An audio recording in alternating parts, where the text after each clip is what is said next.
Oh, okay, okay. I was kidding.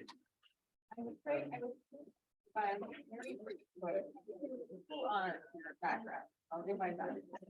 You do that?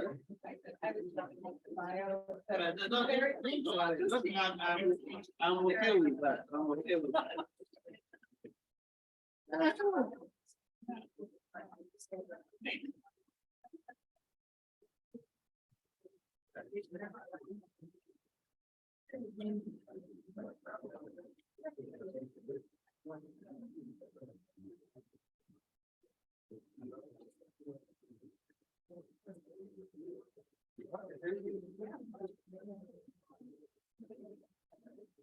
Should we get started? You want to give it a minute? Let a few stragglers come in. One more minute. It would be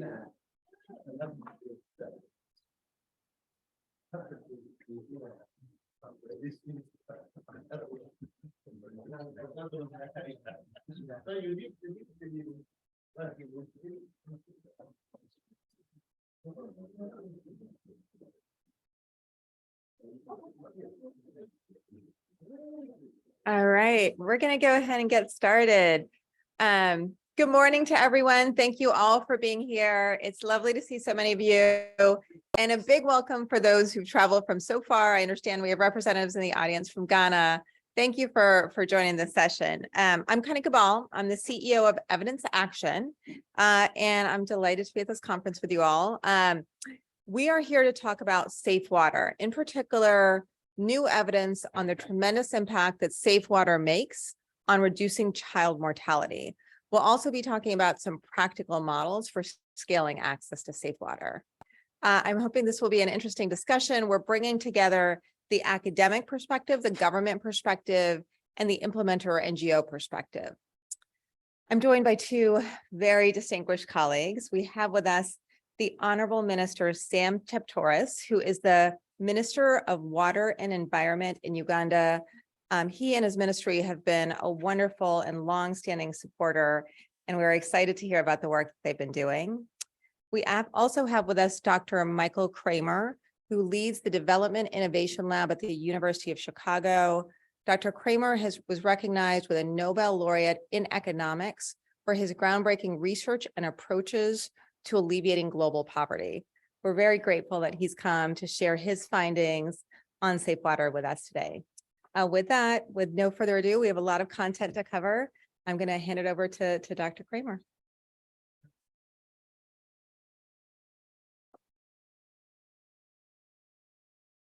Thank you so much.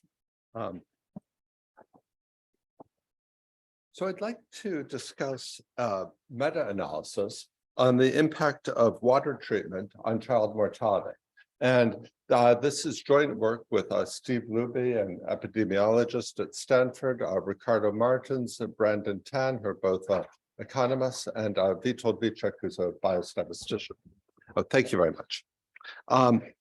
So, just to give you a preview of where we're going, our basic finding is we find very large impacts of water treatment on child survival, which imply that water treatment is in fact one of the most cost-effective child survival interventions. I'll explain how we get there, but that's where we're going. Let me start out with a little bit of background.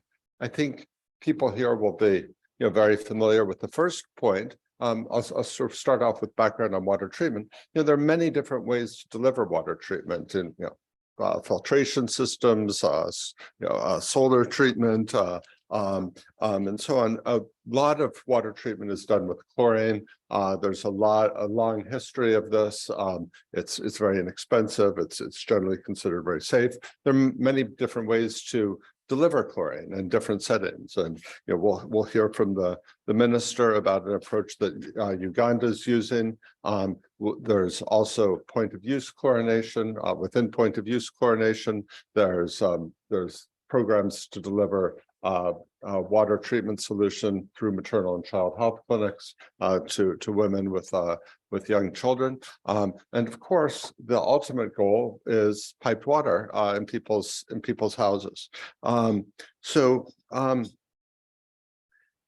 so there are many possible ways. This is very widespread in many parts of the world, but in some areas, people are not getting treated water.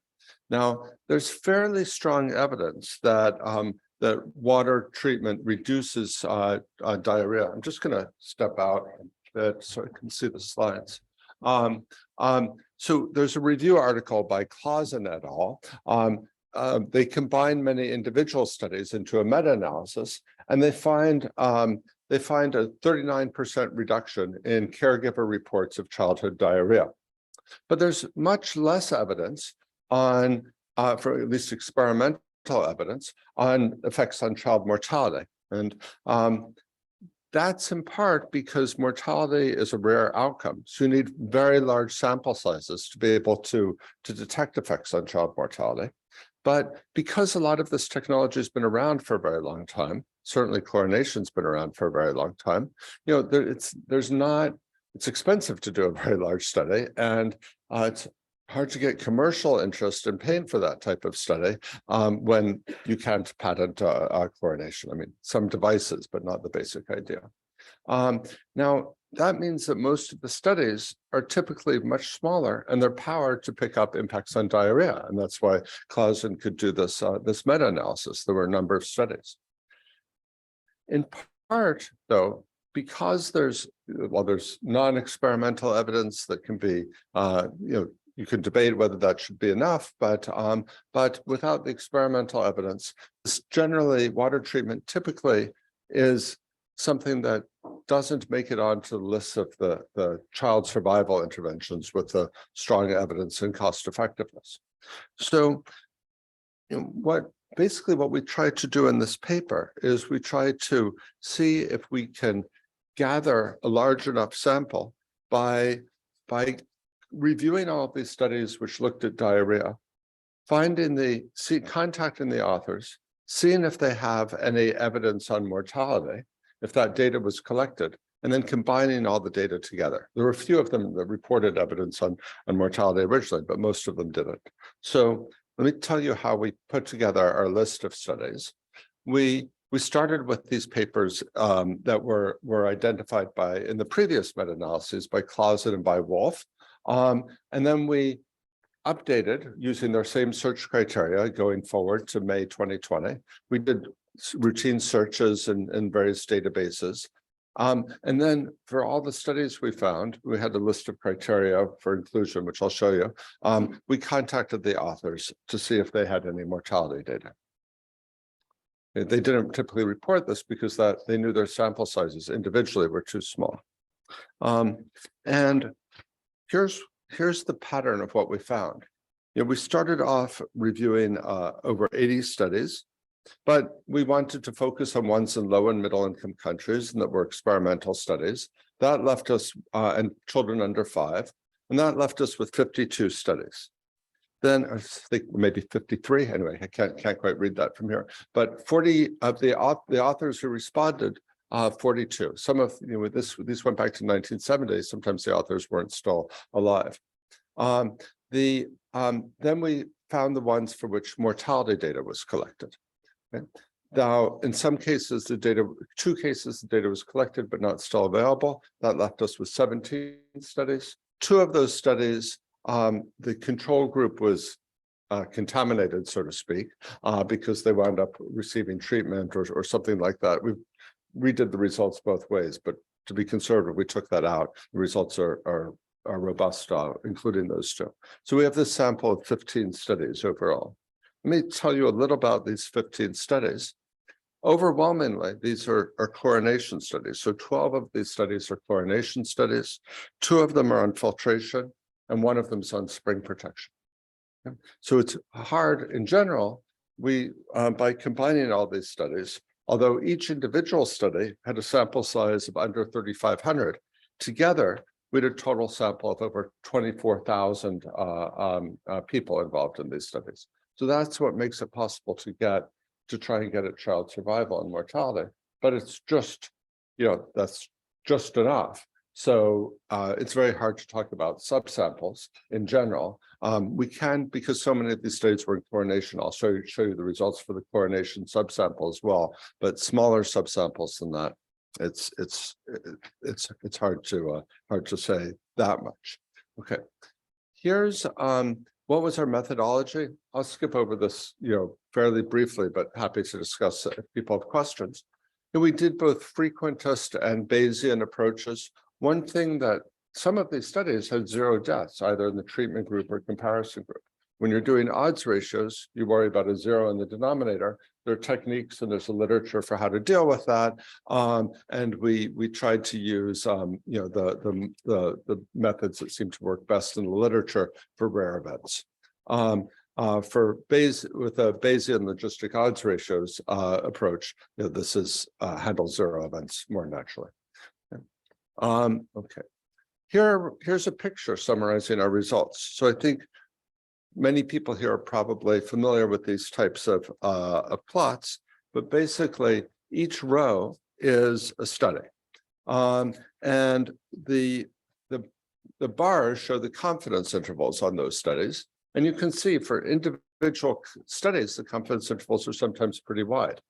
If you look at that line, that's an effect of 1. The effects are the same, and there's no difference between the treatment group and comparison group. Anything to the left means that mortality is being reduced. So for any individual study, the confidence interval is typically going to be pretty wide. But then when you combine all of this data together, then you get a tighter confidence interval. So in particular,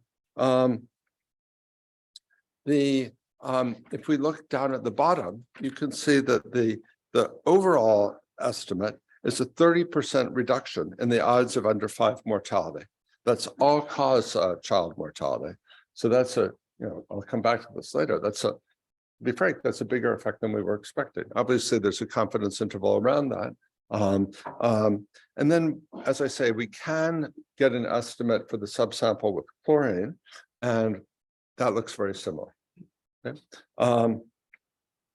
Now, if you take into account the uncertainty around each of these, take into account the nonlinearity here, the expected reduction in a new setting would be averting about 1 in 4 child deaths. So for the cost effectiveness analysis, we're using this 1 in 4 number rather than the 30% number.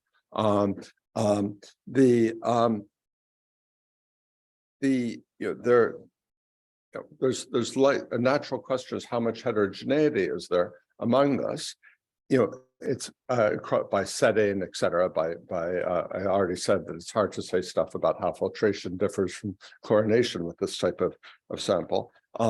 But overall, when we look at a statistic that people use to measure heterogeneity is the I-squared statistic.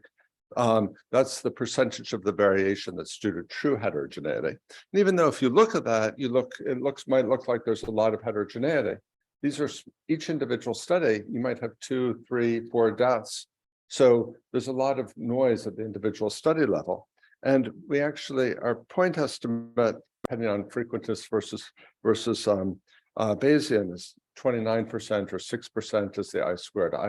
We can't reject that we can't say that much about heterogeneity, but we can't reject that there's actually not that much heterogeneity across sites. Okay. So with this, you can then move on to a cost effectiveness analysis. And so we reported 2. One is if you look on the left-hand column, this is a cost effectiveness analysis with actual data for the Dispensers for Safe Water program operated by Evidence Action in Western Kenya. I don't know. I think the numbers might be slightly better in Uganda, is my sense, but for cost effectiveness. But you can see that for Kenya here, because this is all driven by the fact that dilute chlorine solution is so cheap. So a bottle is less than 30 cents to treat a household water for a month. Our calculations suggest the cost per Dali averted from water treatment is under $40 or about 3,000 per child death. So that's comparable to the most cost-effective interventions recommended by the World Health Organization. Things like childhood vaccination or seasonal malaria treatment. And for context, if you think about the WHO choice framework and the World Bank's DCP3, interventions that cost less than $100 per dollar inverted are considered very, very cost effective.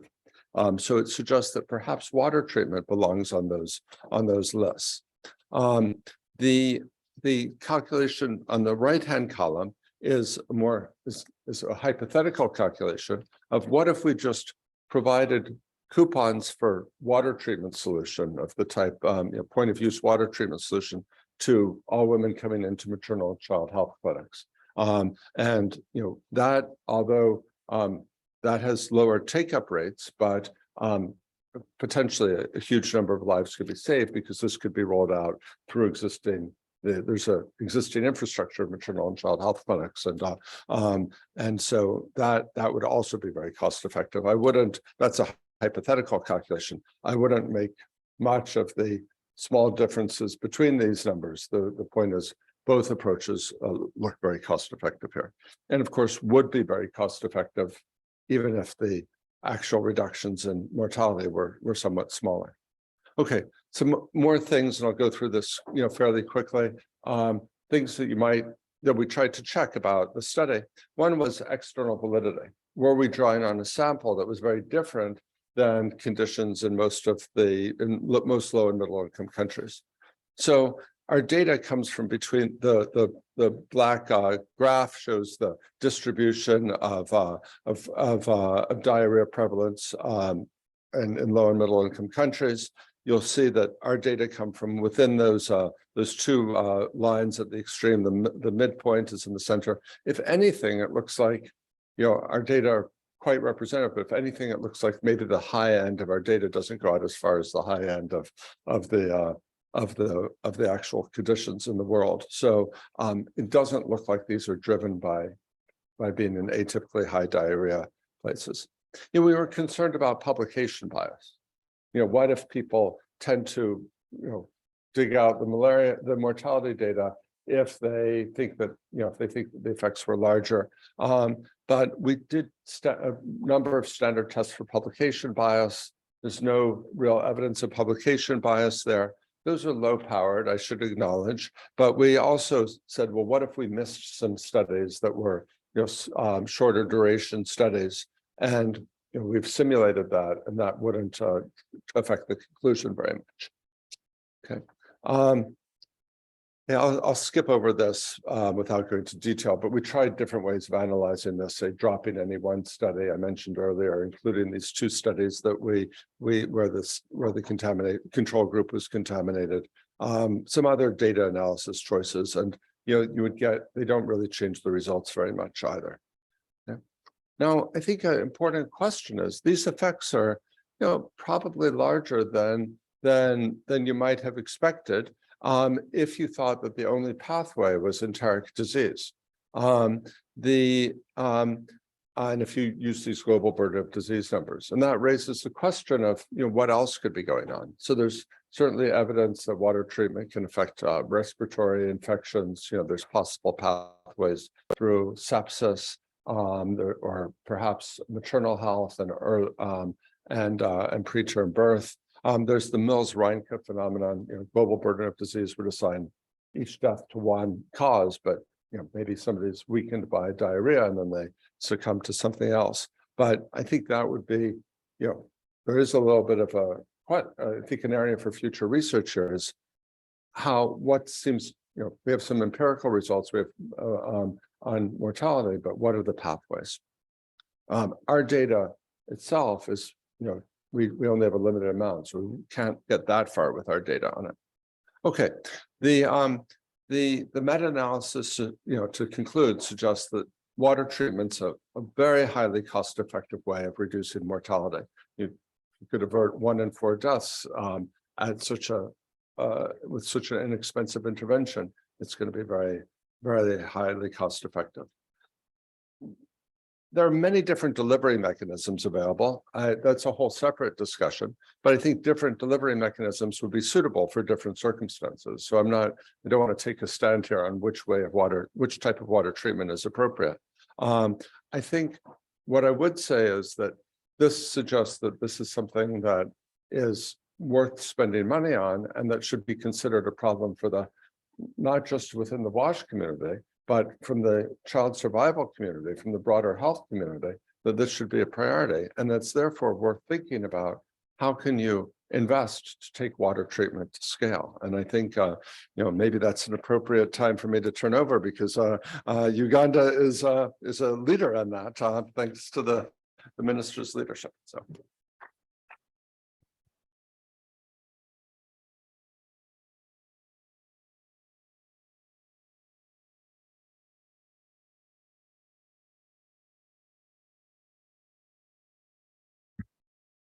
Thanks, Dr. Kramer.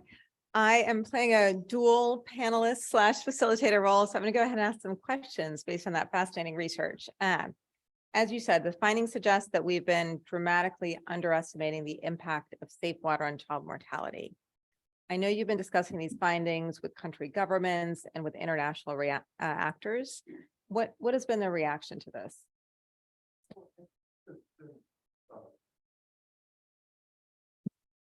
Thanks. I think there's been very positive reactions to this. Obviously what Uganda is really moving forward on this, and we'll hear more about that. And we've been talking to the Director General of the Ministry of Health in Kenya, and he appeared on a panel presentation with these results at the Center for Global Development. And he argued that these results call for a policy shift and that we should treat water treatment as a high impact health intervention. And I was in India recently and met with the Secretary of the Jal Jeevan Mission, which is a very large effort there to bring water to people's houses. And I think they're very committed to trying to make the water very good as well. And I think that was reinforced by seeing the results. So I think there's very positive reaction.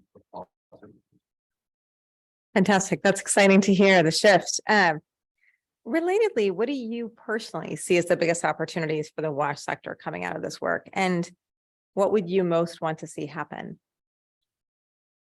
I think there are multiple opportunities.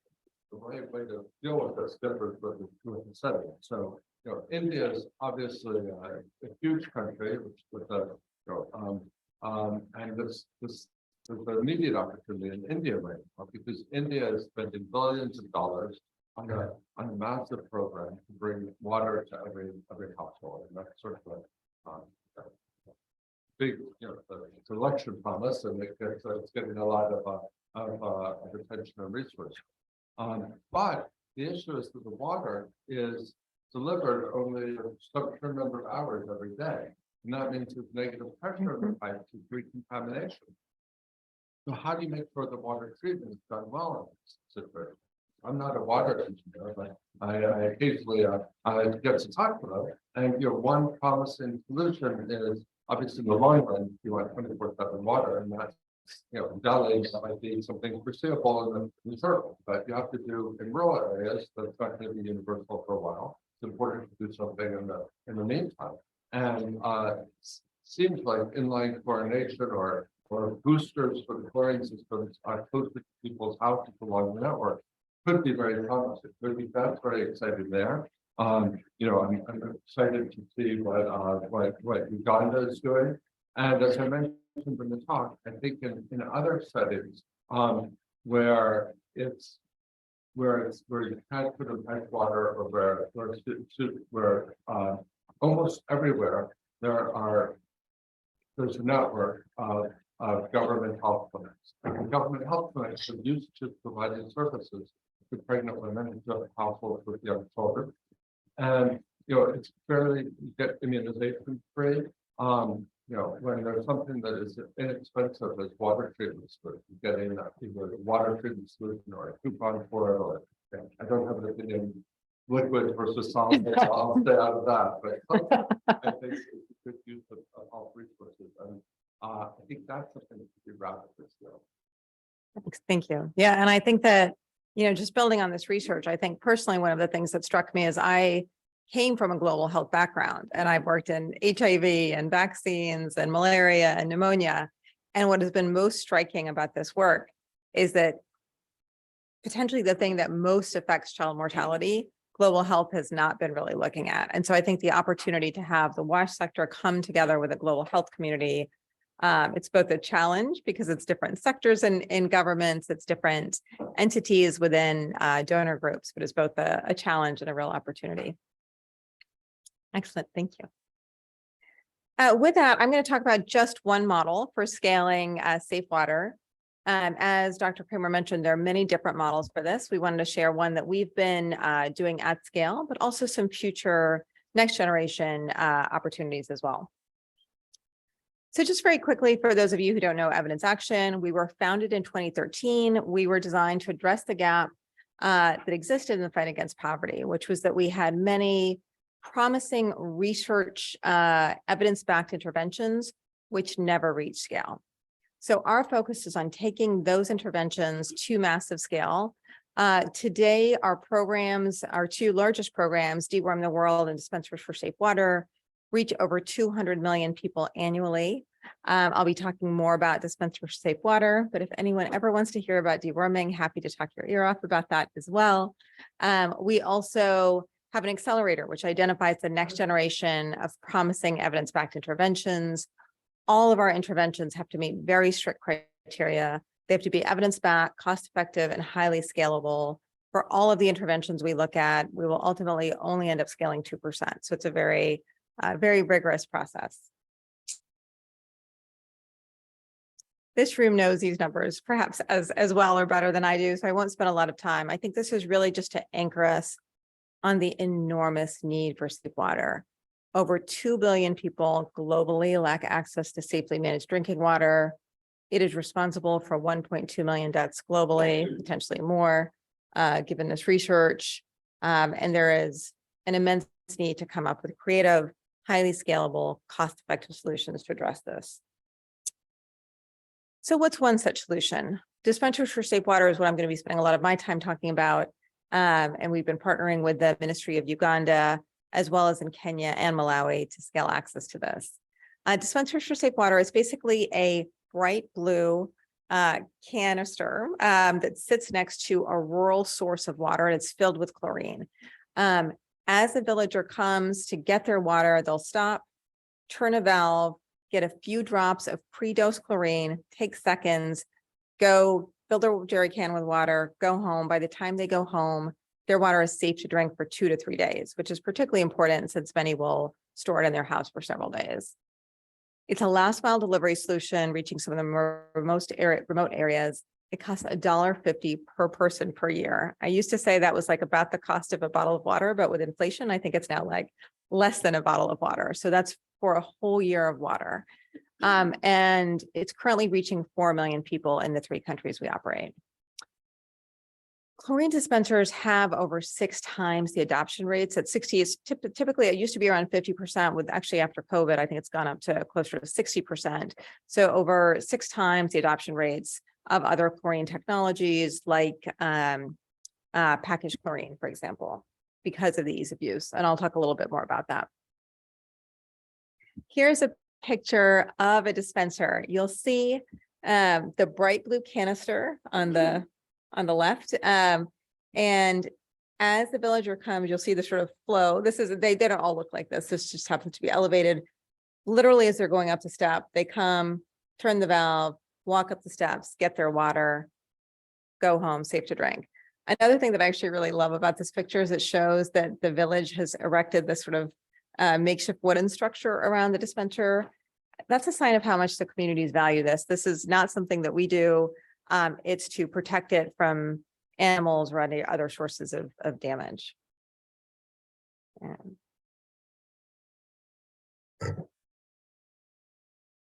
So why does it work? More just thinking about sort of generalizable lessons. One is it's just a very human-centric design. I think of it a lot like our iPhones, right? Like the iPhone's always in my hand. So I like text a little more than I should, and I take photos more than I should because it's so convenient, right? Similarly, you don't have to remember to go and buy chlorine. You don't have to take a lot of extra steps. It's literally in the flow as you are going to get your source of water. And it's very easy to use. Community partnership is really important. We work very closely with the village leadership, with the community governments to ensure that this is something that they want before we enter into a community. We have high-level government support in many cases to do the program in the country. We have volunteer promoters who are elected from within the community. There are 2 per village. That's often, the majority are women. It's often kind of a prestigious position in the community. You're out there, they're out there encouraging dispensary use, letting us know about maintenance issues. There's a really fantastic last mile delivery service. Coke has nothing on us. It's we have a fleet of motorcycle drivers who go out. We seek to have any maintenance issues, supply chain stockouts addressed within 72 hours because that regularity of availability is really important to keeping that consistent adoption rates. And it's free to use. And that's based on research that even very small charges for preventative health products like water present a barrier that can significantly drop usage. Here's some pictures of our volunteer promoters. We have 54,000 community promoters who work with our programs.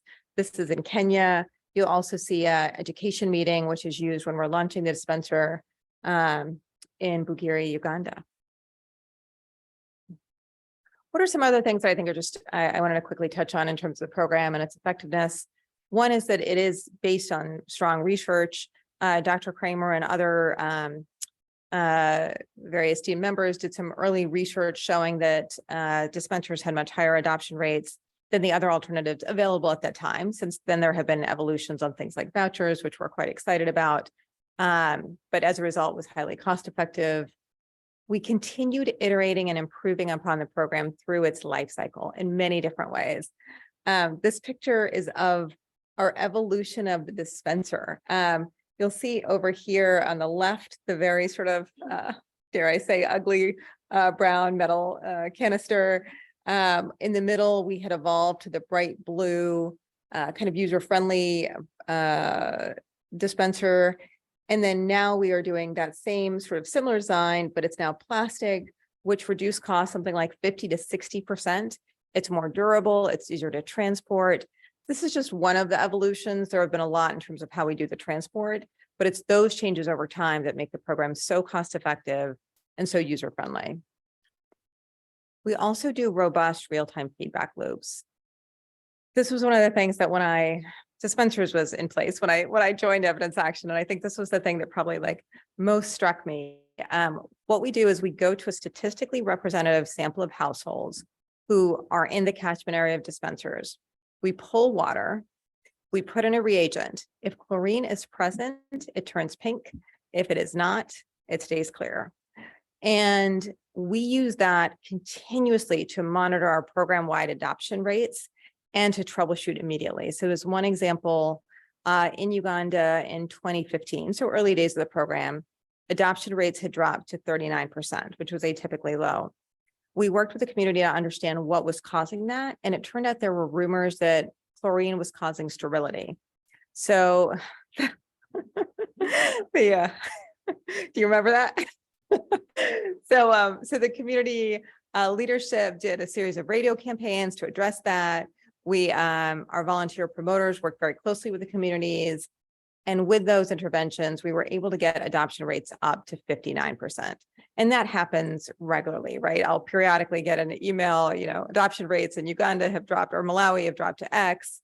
We're worried, but we're on it. And then the next month, they're back to sort of standard rate. So it's a really effective tool to troubleshoot. And I think importantly, to make sure that we are keeping ourselves honest, that the program is having the impact that we intend, even as we go to larger and larger scale. Our impact today, I've mentioned a lot of these numbers, so I won't spend a lot of time on that, just to say that given the impacts on child mortality, we do reach 570,000 children in our current catchment area. We are very fortunate to have received a gift from GiveWell of up to $65 million, which is allowing us to expand our footprint. We will be moving from 24,000, we'll be installing 24,000 new dispensers in Uganda and Malawi in 2023, bringing our number of dispensers to 52,000. Just to put that in sort of context, that is 3 times the number of Starbucks as there are in the United States. It is an enormous number of dispensers. We'll be reaching 9 million people and over 10% of Uganda's population. Here, I have to thank Honorable Minister Cheptoris, who joined us for our launch of this expansion in September in Iganga. This type of government support, commitment, political will makes such a difference to the community's acceptance of this and the success of the program. So thank you, Minister, for joining us for that. And we will be also reaching, I think it's cut off, 15% of Malawi's population. As you can imagine, this is an enormous scale-up effort. We have hired and created over 200 new local jobs in Uganda and Malawi. We have been purchasing wherever possible chlorine locally and also sourcing dispenser parts and assembly locally as well. Here you'll see dispensers being assembled in a new warehouse in Iganga, Uganda. I didn't realize we were building new warehouses. It was very exciting, actually. So it's an immense scale-up effort, which is going very, very smoothly, I would say. So I've talked a lot about dispensers, but again, this is part of a suite of interventions. If we're going to make a dent in that 2 billion number, we have to have a lot of creativity and a whole suite of interventions. So another one we're looking at is inline or passive chlorination. So here the water is actually chlorinated as it passes through small pipe systems. What that means is that the water is automatically chlorinated as it passes through. It doesn't require moving parts or electricity. It can be used for extended times without maintenance. You'll see the picture there. That blue part is where the chlorination is happening. You see that vertical stovepipe. There are up to 15 tabs of chlorine in there, so that gets refilled. I think there are 2 things about this that particularly excite me. One is that it doesn't require behavior change. The water is automatically chlorinated. I talked to you about all of the community work we do with dispensers. Even with that, we're at 60% usage, which is great, but it's 60%, it's not 100%. This is automatically chlorinated. So just like many of us don't have to think when we go and drink our water, is it chlorinated, is it safe? Here, users have that same opportunity. It also makes it potentially more cost effective because you have that high adoption rate. And then because it focuses on pipe solutions, it opens up new populations for us, we hope. We are seeing that it can be used in rural populations where there is piped water, but it can also be a really good source for peri-urban areas, including informal settlements like slums potentially. So I want to be very clear that we are still, that's a big learning agenda for us. There's a lot that we need to know more about. But as we talk about opportunities like what India is doing, we have to have creative solutions like this that can be tailored for those types of settings to have the type of reach that we want to be having. In the interest of time, I won't go through the sort of innovation journey, but just to say that we've had many steps to really go from looking at a variety of devices, testing them in the lab, testing them in the field before we move to scale to make sure that we think it is something that we should be scaling. We are now actually scaling inline chlorination up in Malawi via 1,500 devices, providing safe water to 354,000 Malawians. We want to do a lot more. We want to be testing in new geographies and new segments. So that's something we're pursuing. Currently, it shares operational resources with dispensers for safe water. And again, one of the things we're excited about that is addressing large underserved markets. My vision would be to really have a suite of interventions that can be used across different geographic types, different settings, all of which are cost effective. To that end, we are seeking out and rigorously investigating potential new interventions to pilot, whether that's coupons or some other solutions that are a bit earlier stage. And we are very actively scoping new geographies for expansion. We have some donors who are really quite excited about expanding this portfolio of work who we're working with. And so I think with that, I will turn it over to the Honorable Minister to share more about what's happening in Uganda. Thank you.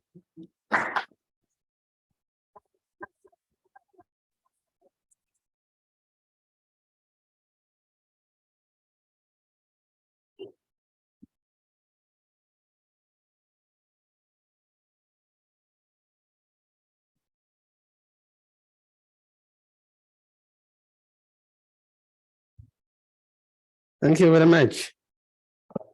Good morning, ladies and gentlemen.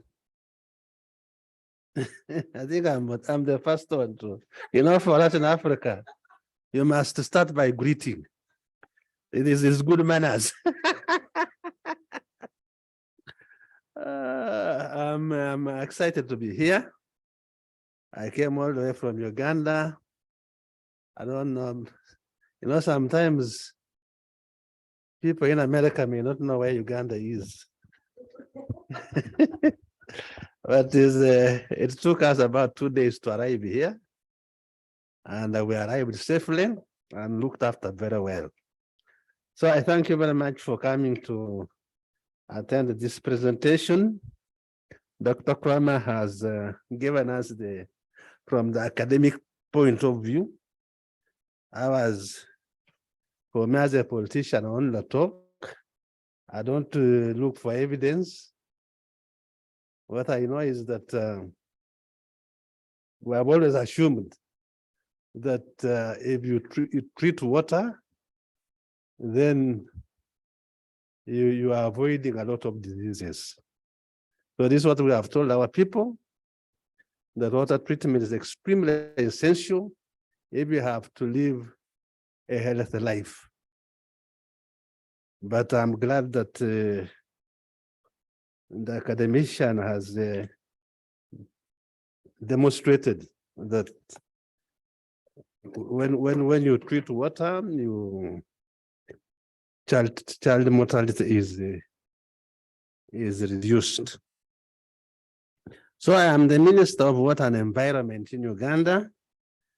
We are charged with the responsibility of managing the environment and then managing Ugandan water resources.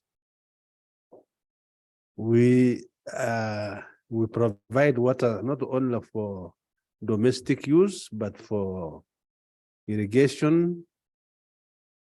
We manage water for energy, etc.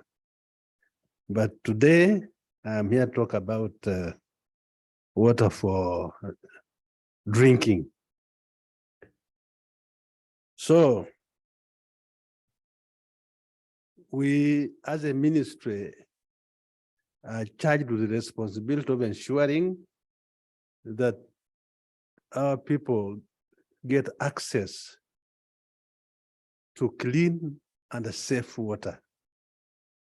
That is our mandate, to ensure that we extend clean and safe water to our population. At the moment, Uganda's access to basic, safe, and affordable water supply in rural areas stands at 69%. You can do that work for me. So in the rural areas, water access starts at 69%, meaning that 31% of our people do not have access to clean and safe water. That is in rural areas. While in urban areas, water access is at 85%. That one is at least better, but all the same, we have 15% of our people not accessing clean and safe water.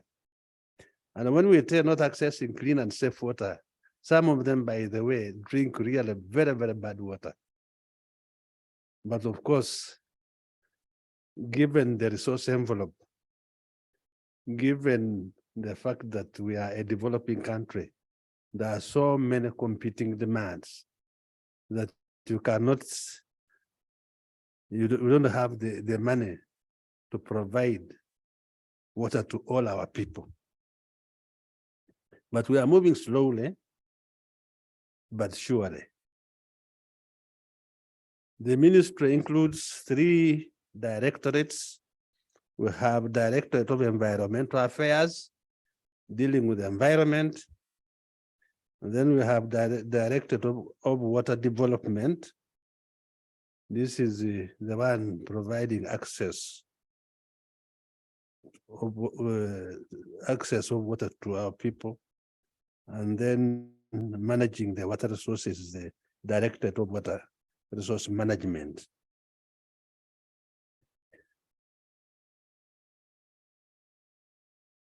We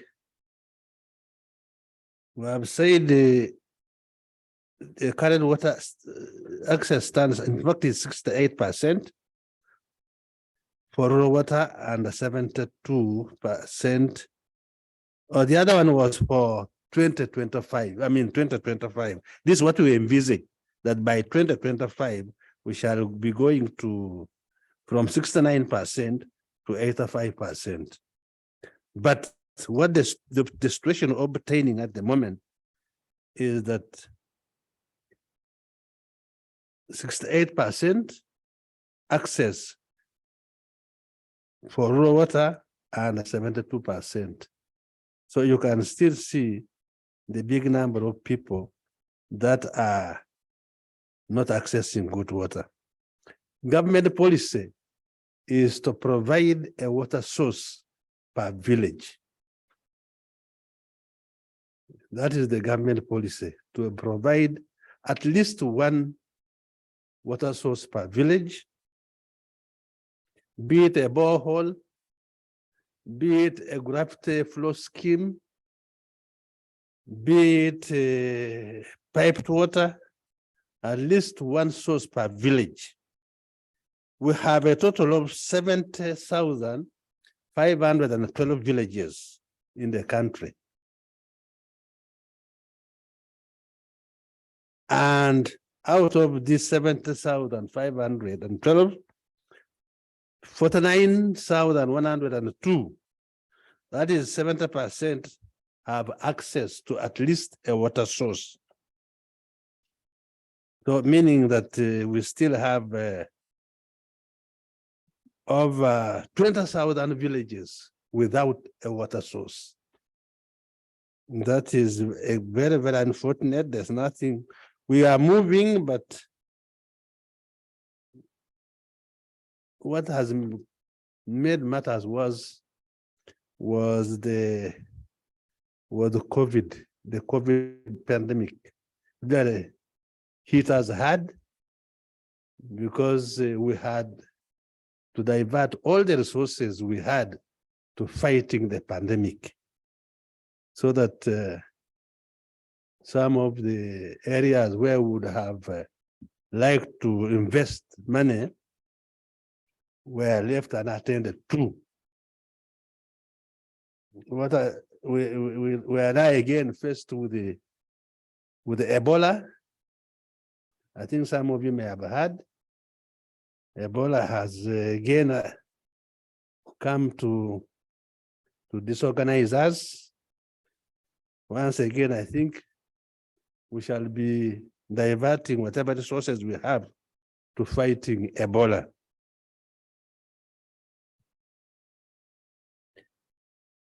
.6% of water samples which were taken in 2022 complied with the national standards, meaning that around 28% did not comply, meaning the 28% of the samples were not fit for human consumption.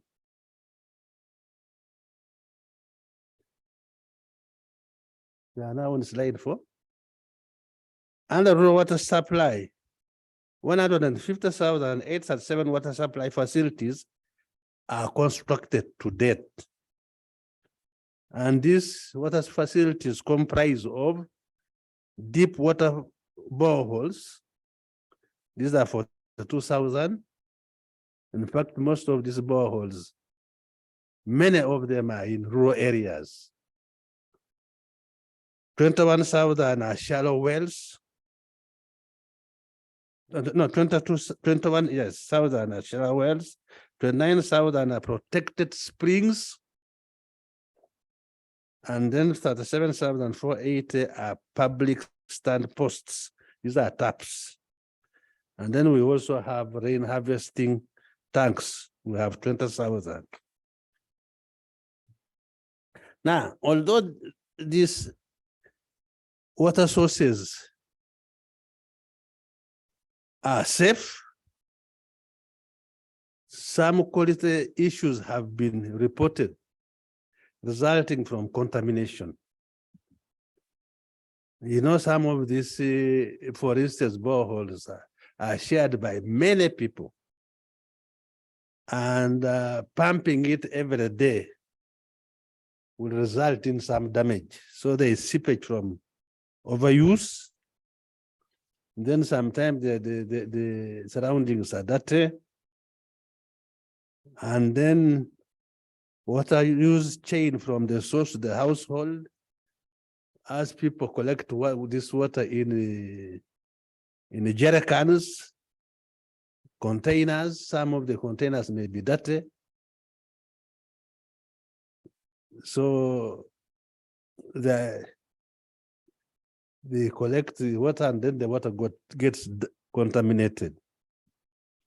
So we have, as a ministry, we are trying to see how we can treat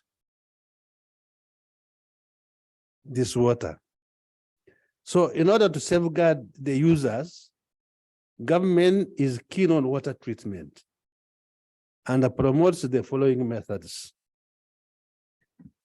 For surface water sources, a comprehensive water treatment is done that include fluctuation, oxidation, sedimentation, filtration, and chlorination.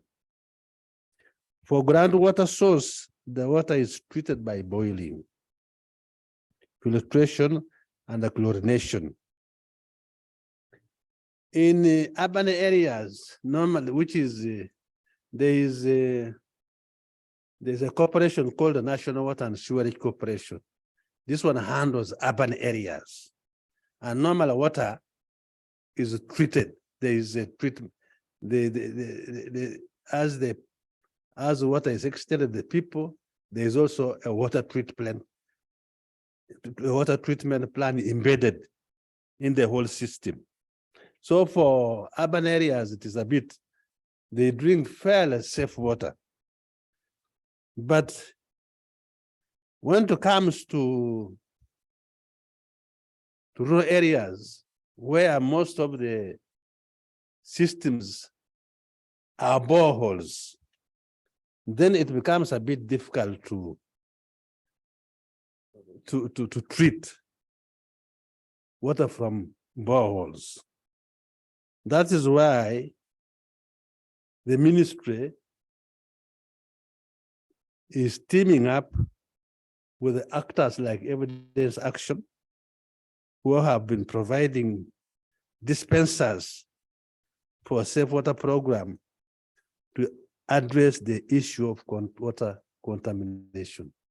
So we are very grateful to Evidence Action for the role they are playing in treating water, particularly from boreholes and the surface water in rural areas.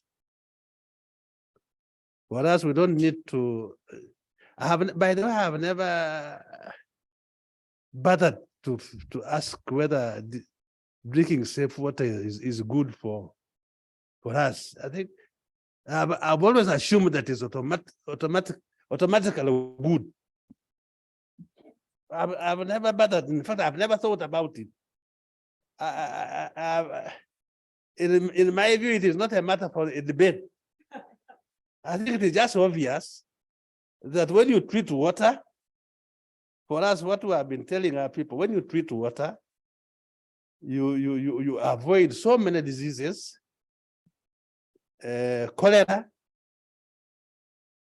You have diseases like bilharzia, worms, diarrhea. We just assume that this is, and I think we are right. I think we are right. That when our people drink clean water, then some of those diseases are avoided. Like for instance, just the last Monday, we had a cabinet meeting, and my president, because of Ebola, he said now your ministry must ensure that we have enough water, because if we have water, the severity of Ebola will be lessened. So we are tasked to ensure that every health center has water.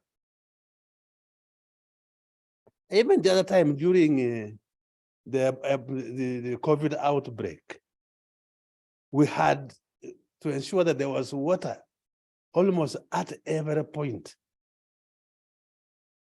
because we know that water is, without water, we can have a very big problem. So for us,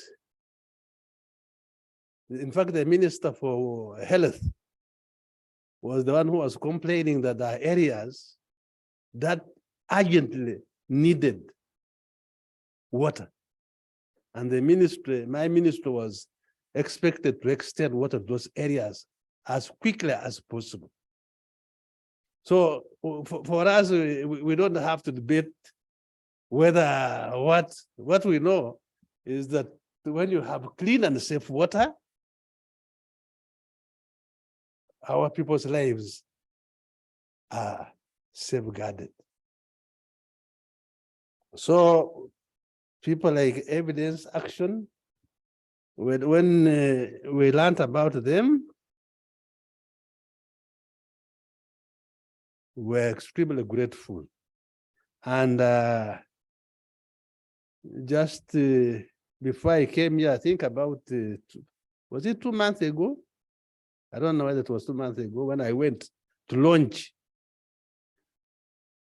this program in one of the areas in Uganda, a place called Iganga. And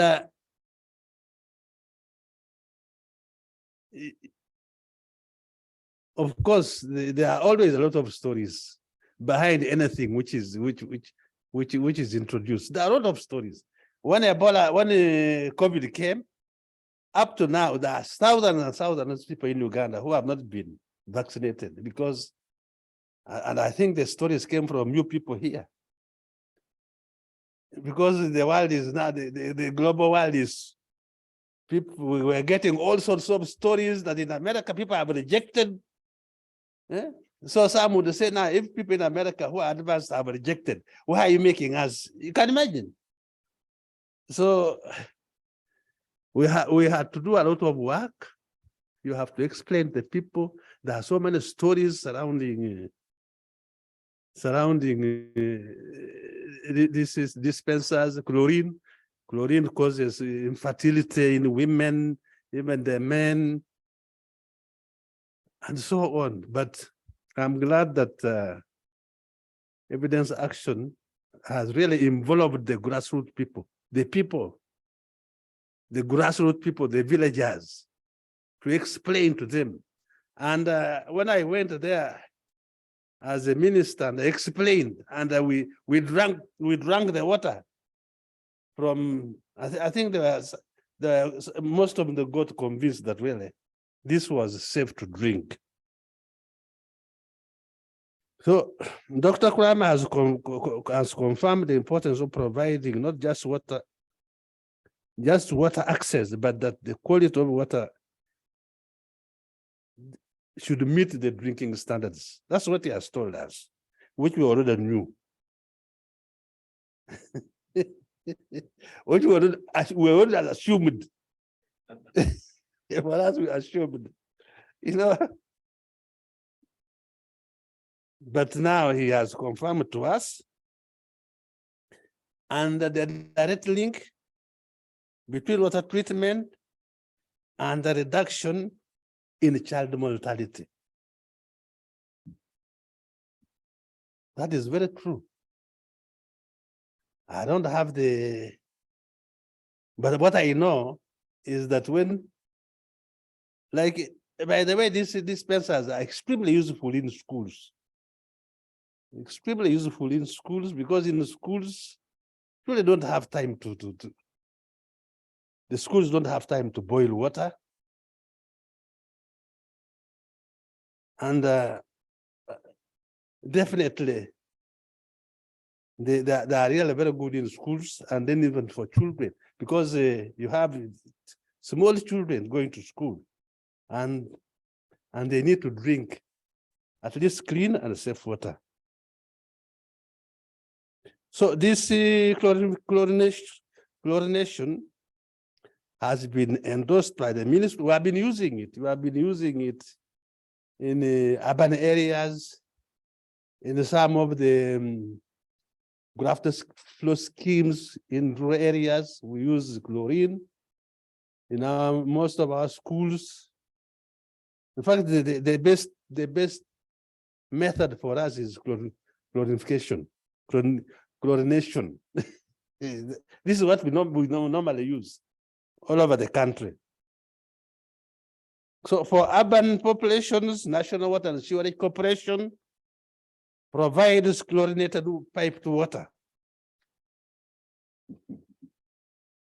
I hope I'm not moving too slowly. Sure. But you know, for us politicians, we don't have time limit.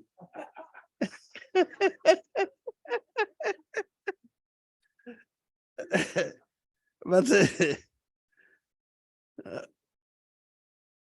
so dispensers for safe water is the predominantly recognized intervention for chlorination in rural communities. And we value our partnership with evidence action. That one goes without saying. So evidence action has provided safe drinking water to 1.6 million people in 11 districts in Eastern Uganda since 2013. And when we went to launch this program in Iganga, we were told by Jennifer here that they were expanding the program to include more districts, making a total of 20 districts in Eastern Uganda by 2023. This represents 10% of the country's population. But that is only 10%. We still need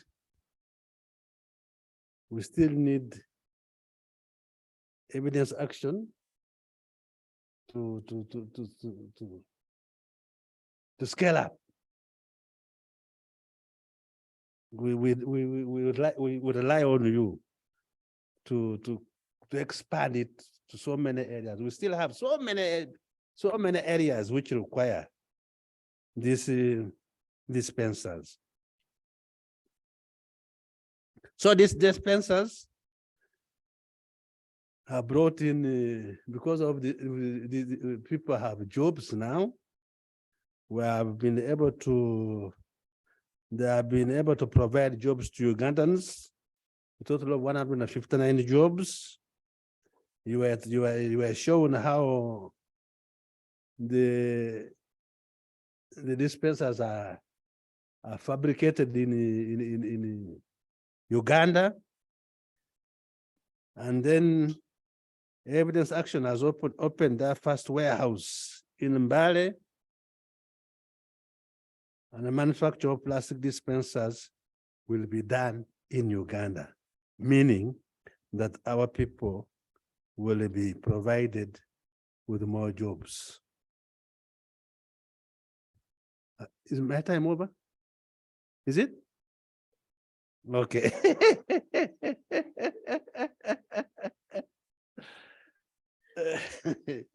So I still have, sorry. So, okay, impact in Uganda. I think you can look at that one, the impact, 1,877, 1 million diarrhea cases.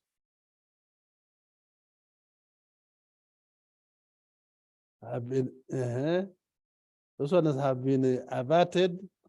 1,500 deaths among children below 5 years. 54,000 Dalis, what is that? Dalis averted. Okay, you have $19 million saved because these children would have to be treated in hospitals. That would be very costly. So you can see the impact. Okay, I think let me stop there. There was still some, but I think we have summarized whatever we wanted to say. And finally, I want to thank you, Evidence Action, and your funders for work well done. You are doing a very, very, very commendable work in Uganda. It is not only in Uganda, you are doing in Kenya, you are doing in Malawi. We encourage you to continue to save our people. I thank you very much.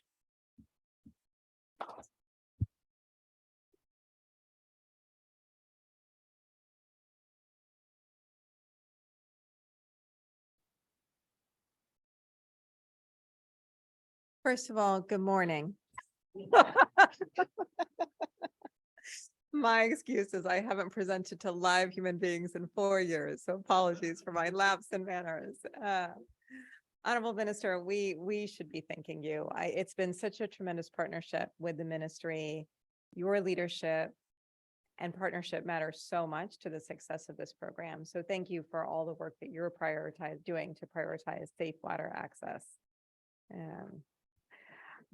I had a question for you, and then I think we're going to open it up to the floor, but just, we talked about one of the biggest opportunities, but also the challenge being that safe water and its impact falls between water ministries and health ministries or water departments, big funders and health departments. Are there ways that you envision, particularly in light of Dr. Kramer's evidence about the impact on all-cause child mortality, are there ways you envision being able to work more directly with the Ministry of Health or other actors to really increase the funding, the visibility, and ultimately the access to water treatment? Did you get that? Is that helpful? Just how do you envision being able to work with the Ministry of Health and other actors to increase funding, visibility, and ultimately what we care about, which is access to safe water? Yeah, but is it? I have to hold it close.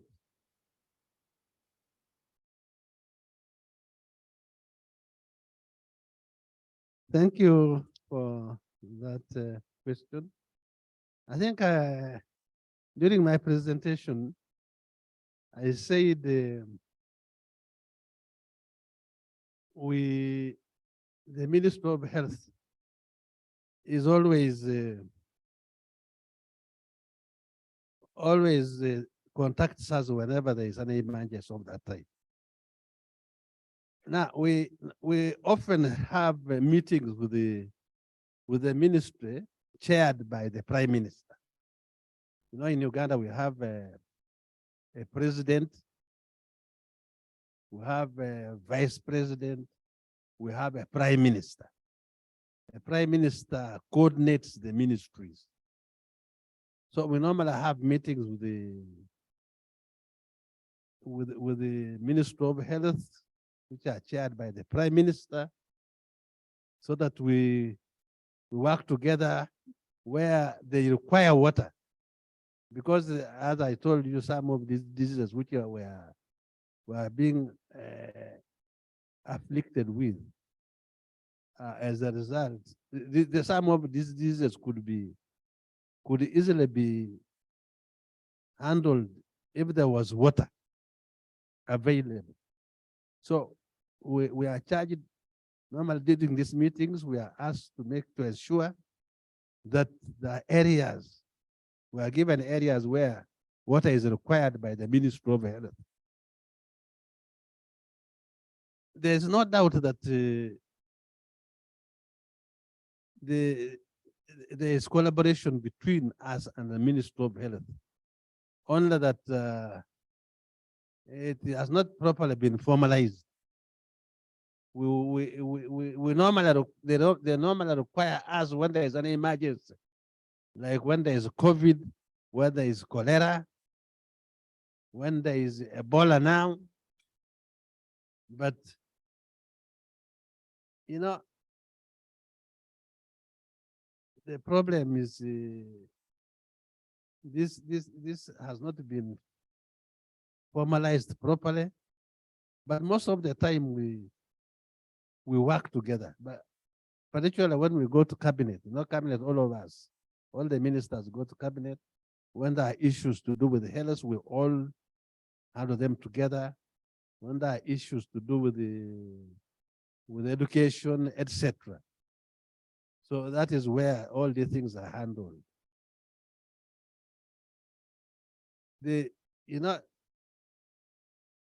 Like now, for instance, when we have issues of this kind, most of the funds are diverted to the Ministry of Health. But we work with them. Now, what can be done if we have, we don't want to be so dependent on for instance, evidence action to do everything for us. No, it wouldn't be right. And I think it would be bad manners on our part to expect somebody to do everything for you. So we shall ensure that when we have when we are working on our budget, we should now also think, because the dispensers have been found to be very effective. So I think we are now also going to join the bandwagon and ensure that we also make our contribution and work on other areas. While evidence action is working on some areas, for us, we also go and work on other areas using the same system. I don't know whether I've answered your question properly. That was a wonderful answer. That is- That was great. That is the politician's answer. Dr. Kramer would have given a better answer. I thought it was wonderful. Thank you. So we are going to open up to questions in this room. Jennifer's also going to come. We have people live streaming in, so she'll be reading off some of those questions. But why don't we take a question from the audience, please?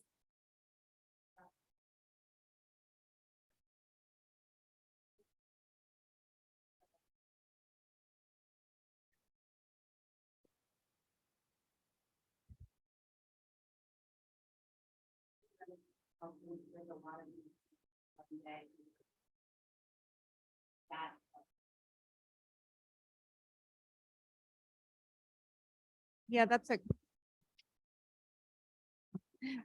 great question. So the $1.50 is all in. So that's the chlorine, the staffing, that's even any US costs associated with it. So that is fully loaded. And then yes, we do actually partner in that way. So some governments we worked with will provide the chlorine. In other countries, we use the community healthcare worker network. So it varies, but are very excited because ultimately, philanthropic funding is limited. And so opportunities to partner with the government in whatever ways really allow us to stretch the reach. Hi, good morning. Thanks for the presentations. My question is for Dr. Kramer. I was wondering, in your meta-analysis, did you guys attempt to disaggregate between the effects of point of use treatment versus, treatment at the source that was maybe automatically there for people to use? There's no behavior they needed to do. Thank you. Thank you very much. Learning from the politician how to handle a microphone better.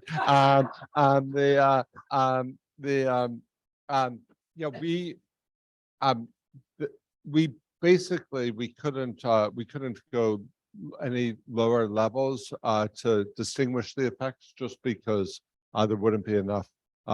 Mortality is rare enough, thank goodness, that you can't really we can't really distinguish one effects in one subset of studies from another. That's not to say there aren't differences. We just don't have the statistical power to distinguish them. I think what I would probably do in practice, if I were a policymaker, I would just look at what's the chlorine uptake. And my understanding is that for dispensers for safe water, I earlier been using the number 50%. Now I understand it's more like 60%. For commercially sold point of use water treatment, it's quite low, typically under 10%, although higher in some places. And for coupons for free water treatment, about a third. So you can do the calculations on the number of lives saved based on that. But I very much agree with the minister. In some ways, this is very obvious. Why did we need to do all this research? I think the one thing that I was surprised by the magnitude, and the magnitudes mean that at least I find that there's many. I'm sure the finance ministry has many requests for support, and then the question is which one is going to deliver more benefit to the population per shilling spent, and I think there's a case that the water treatment belongs very high on the list. So if there is a question of budget allocations, then you can sort of compare across them how many lives would be saved through each approach, using that type of calculation I just suggested. But I think any of these would come out very, very well. Go ahead. Thank you. I had a question about scaling. So one thing that I think we've seen in sort of the RCT world is that as you move from sort of small scale controlled experiments to a larger scale, sometimes results hold up and sometimes they don't. And this seems to be an example of a success. So I was just wondering if you could comment on sort of why you think this has been successful as you scale it up. And also, if you've been able to sort of maintain the rigor in terms of evaluation to kind of confirm that the results have been as successful. Yeah, I'm happy to take that. I think that's a great question. I oftentimes think about that. I would say a couple things. One, I think the system that was inbuilt to do the real-time measurement has been really, really critical, because I think that is what has allowed us, when adoption rates start falling, we have an immediate system to come in and start basically resolving that issue. And I think that in a lot of cases, that's not there. There were a lot of elements, and actually, to be totally transparent, this is what makes me slightly nervous about dispensers, and it's partly why I love things like inline chlorination. It is a pretty elaborately designed model, right? We have circuit riders, there are SOPs, we do very frequent refills, we have call centers.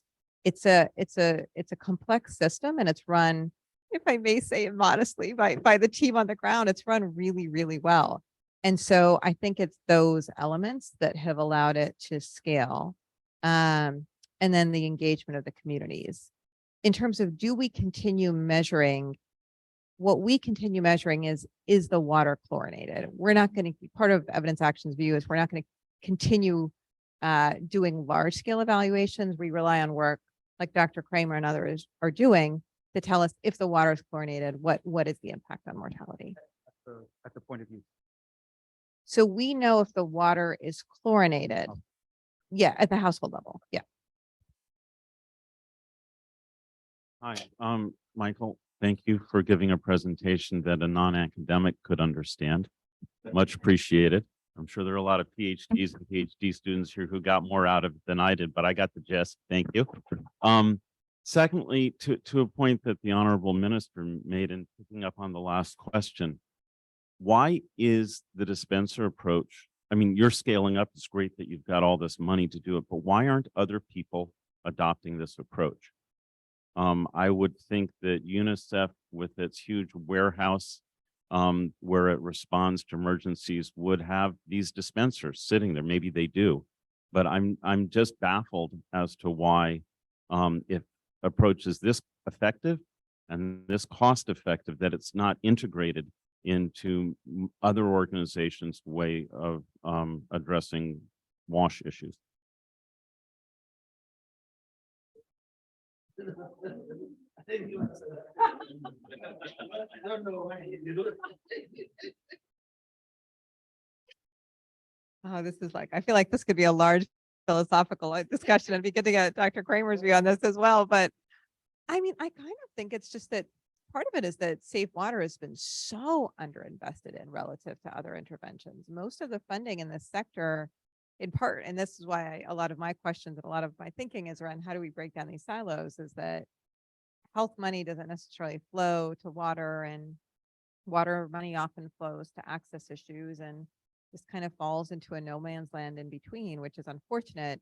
And I think even more starkly, a sort of almost like a market failure given the research that we found. So that's my hypothesis. And I also think that frankly, not enough money goes to what's most cost effective. I think it can often be driven by, sadly, other things. That I don't know. Dr. Kramer, do you have a different perspective? Yeah, I would. Thank you. I think the falling between the health ministry and the water ministry is a key issue. I think water, many people see the job of water ministry is to extend, access to more places as a key thing. The health ministry is focused on services delivered probably through its system and through its clinics. And that's one of the reasons why I'm excited about the idea of coupons for people to get water treatment solution as something that could be delivered through health ministries. But I think really we need further action both by water ministries and by health ministries. On just one point on the previous question, I think there's actually, people often think, well, there was a study, it finds something, but when you scale up, it's necessarily going to be a smaller effect. Actually, so I was involved in early studies on dispensers, and I think this is a case of the opposite, where, and I think there's a logical reason for that, why that can happen as well, which is we tested an early approach, but then there was a lot of work later on by Evidence Action and by others to try to refine and improve that approach. And you saw the evolution of the dispenser. The dispenser itself became nicer, but probably more importantly, the systems for promoting use of chlorine, those were refined and tested and improved over time through continuous iteration. So I think that's something that can happen. And I don't think we should always assume things are going to go down over with scale. There's one question online, and Kanika, this one would be for Evidence Action. How is the supply of chlorine replenished in the dispenser, and how often does it need to be? So we have this circuit rider network, the motorcycle drivers, and interestingly, just touching on that evolution point, I think we'd originally started with vehicles, and that was expensive and it was hard to reach, hard to traverse sometimes in the rainy season. We then tried health center distribution. This was before my time. That ran into challenges, and then ultimately arrived at this motorcycle delivery. So just to build on Dr. Kramer's excellent point that there were all sorts of delivery innovations that happened over time and trial and error. And the refills happen, I'm trying to remember, it's every 3 months now, right? Oh, yeah, quarterly.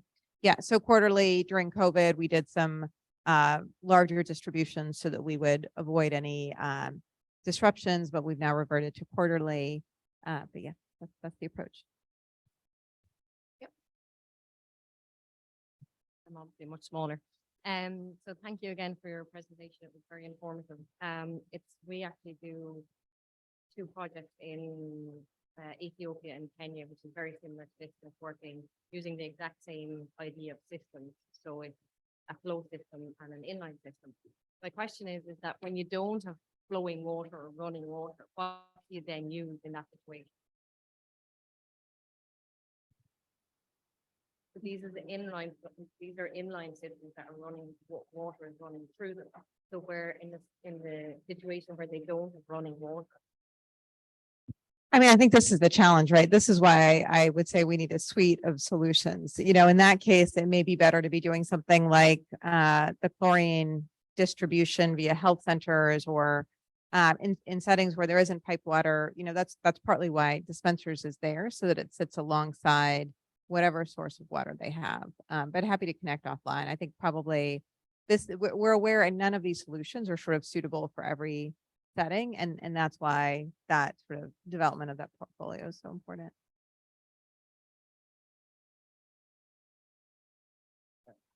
I've been involved in the safe water system with CDC for many years. And, you know, with the point of use water disinfectant, it was a challenge, you know, getting people to use it.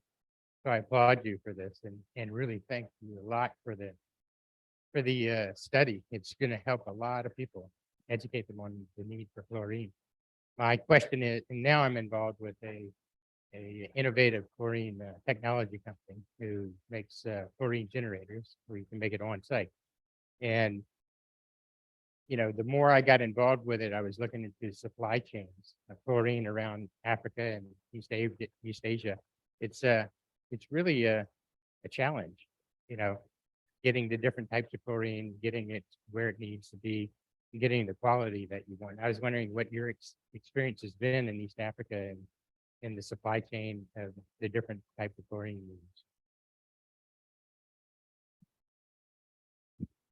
That may be a level of technical expertise that extends beyond this. Oh, okay, Jennifer's going to answer it.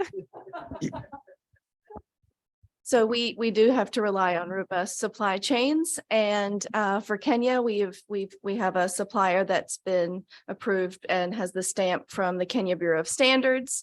It has been a bit more of a challenge in Uganda to find a chlorine supplier that can provide the level of chlorine concentrate that we require, but we have found one, and we're working on a backup right now. We have been able to find that in Malawi as well. We have 2 providers of chlorine that we rely on there, so it's supplied locally, but that will be a challenge for us, and something that, you know, as we're scoping new countries to scale this intervention to, it's absolutely something that's at the front of our minds, that, you know, there are some places in the world that we would not be able to get that supply of chlorine provided locally for dispensers, and so we would have to think about going somewhere else or finding alternatives to a local supply of that chlorine. And I'm talking about right now for the Dispensers for Safe Water program, the liquid chlorine.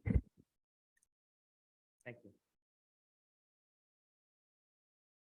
Thank you for your presentation. Just have a quick question with regards to the lifespan of the dispensers. What is the estimated lifespan of the system?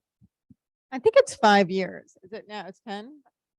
So 5 to 10. And sometimes what ends up happening is we actually replace parts of the dispenser rather than replacing the whole thing at once. And so, but yeah, roughly 5 to 10. So we replace the valves most often, as obviously that's the most touched piece. So that those tend to be replaced every few years, but yeah, we do it piecemeal.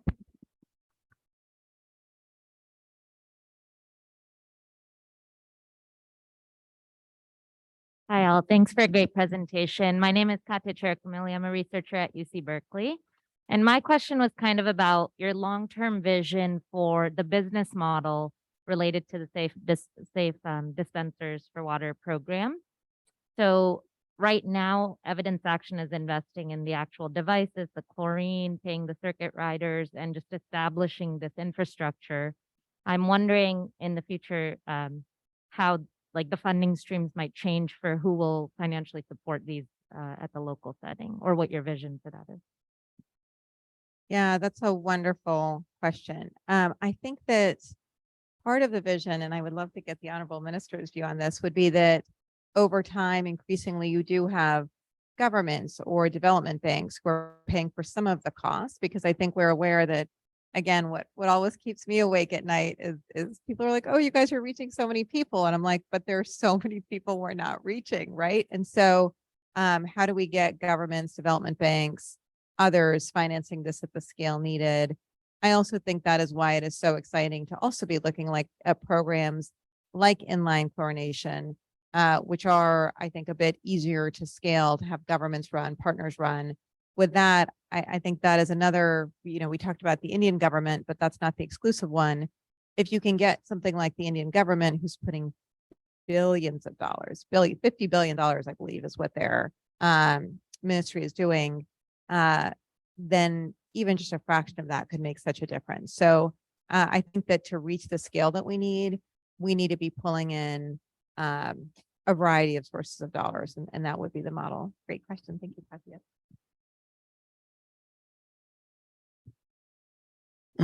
What I can only say is, as a ministry, we have, I remember telling you that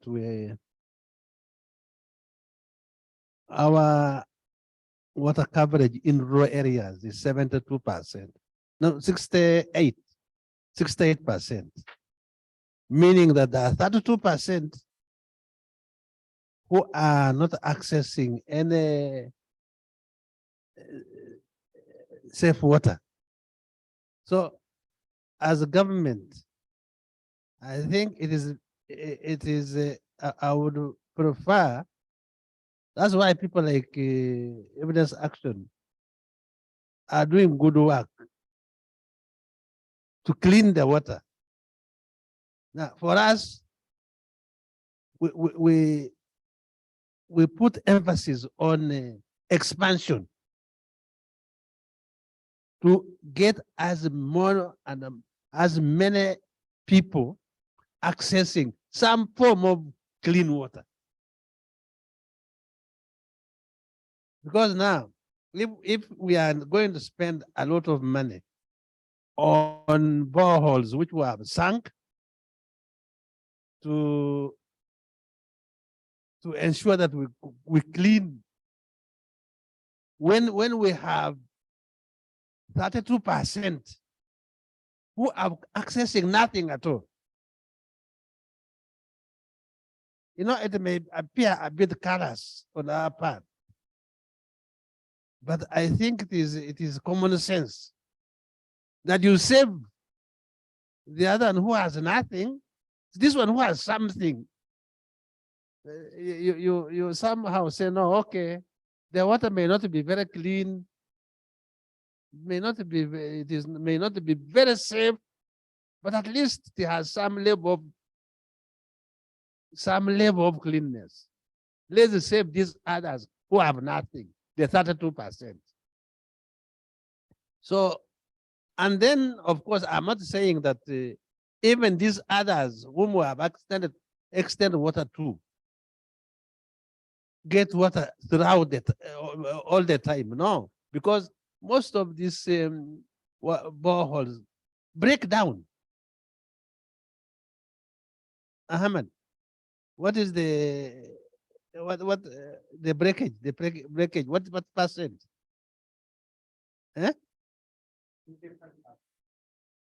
85% functionality. These others which we have already worked on, this one where we have already given the boreholes, etc., which we have already worked on, their functionality is 85%, meaning that 15% of them are not functional.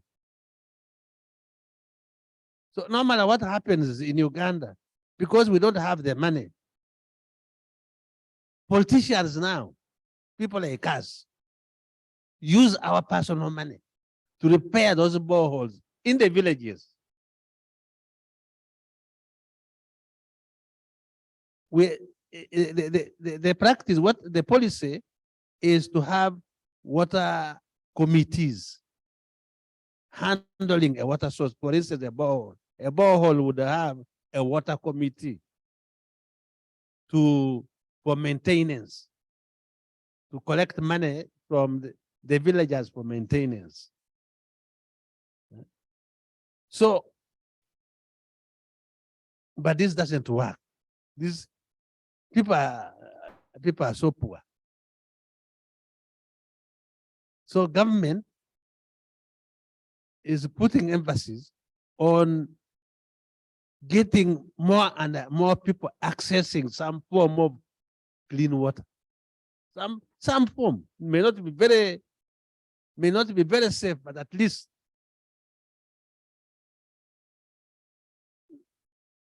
so when we have evidence action coming in to ensure that what we are provided is clean, then really we are very grateful. So that we are now given time, so that whatever resources we have should be for extending water to more people.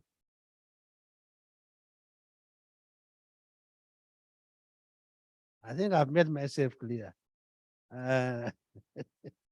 It may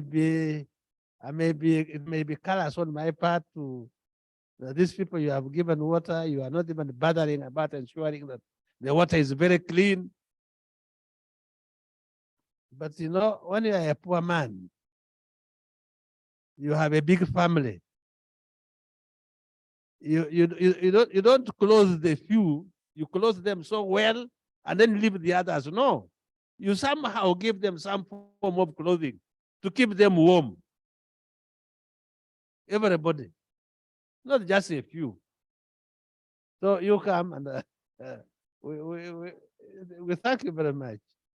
And that's why if you could move faster as we bring in more people, you follow us to go on ensuring that you clean the water, so that our humans, these are human beings. You don't say I'm an American, I'm a Ugandan. We are human beings, the human race. When the time comes for you to meet your God, God will ask you, what did you do to your fellow human being? Did you help your fellow human beings? You know, sometimes I may not be a very good Christian, but I know that I have the responsibility of ensuring that my neighbor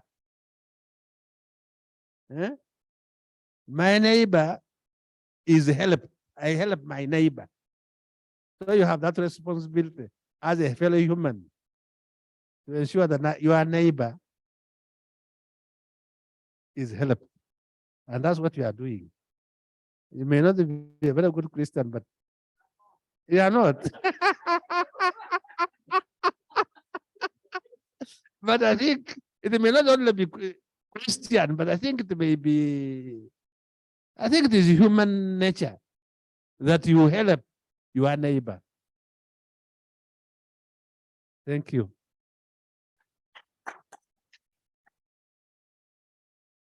Thank you, everyone. I think I was going to have 5 minutes for closing remarks, but just to say thank you. I think the Honorable Minister shares the challenges of this. How do we, in settings where there's no access, how do we also prioritize safe water?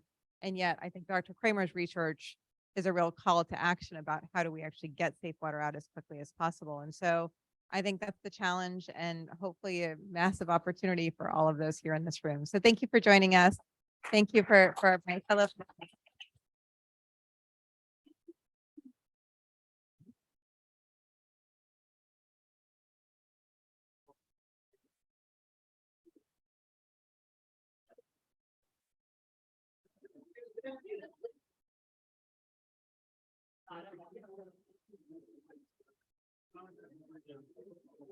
Minister, behind the foundation for the IRC.